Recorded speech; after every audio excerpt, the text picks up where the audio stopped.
Hi, I'm Bonnie Moatz, and I'm here today to talk about the scripture readings for February 20th, the seventh Sunday in Epiphany.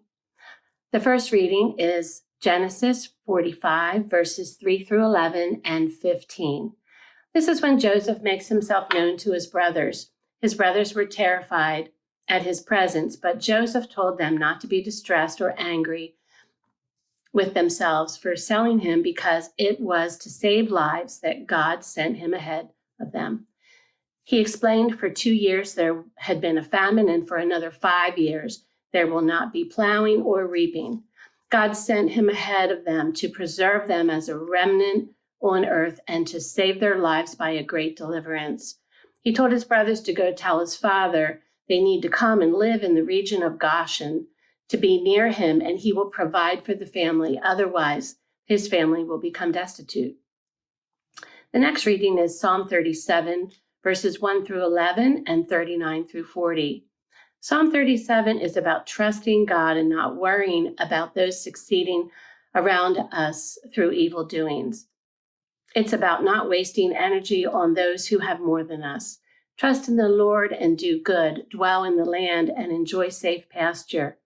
Safe pasture sounds like physical safety, but spiritual safety is also guaranteed, even if physical safety is not. It talks about not fretting over evil men or be envious of those who do wrong, not to fret when men succeed in their ways, when they carry out their wicked schemes. Be still before the Lord and wait patiently for him. The next reading is 1 Corinthians chapter 15, verses 35 through 38 and 42 through 50. In the Apostles' Creed, we speak of the resurrection of the body and the life everlasting.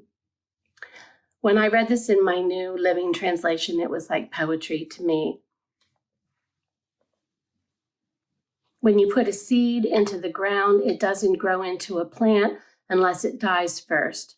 And what you put in the ground is not the plant that will grow, but only a bare seed of wheat or whatever you are planting.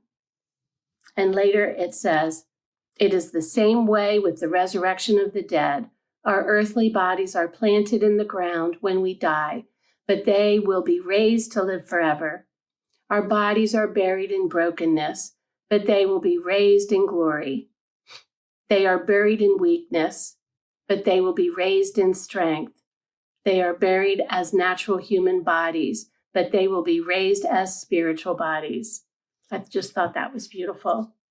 Certainly words to live by. And the gospel reading is from Luke chapter 6, verses 27 through 38. Jesus continues to address a crowd of his disciples to love your enemies, do good by those who hate you, bless those who curse you, pray for those who hurt you. Love your enemies, do good by them. Lend to them without expecting to be repaid. Then your reward from heaven will be very great, and you will be truly acting as children of the Most High, for he is kind to those who are unthankful and wicked. Also do not judge, and you will not be judged. So in Genesis 45, Joseph trusted God and wanted his brothers and father to trust him, and he would provide for them. In Psalm 37, it's about trusting in the Lord and doing good, not fretting about our enemies. In 1 Corinthians, it's about trusting that our bodies will be resurrected.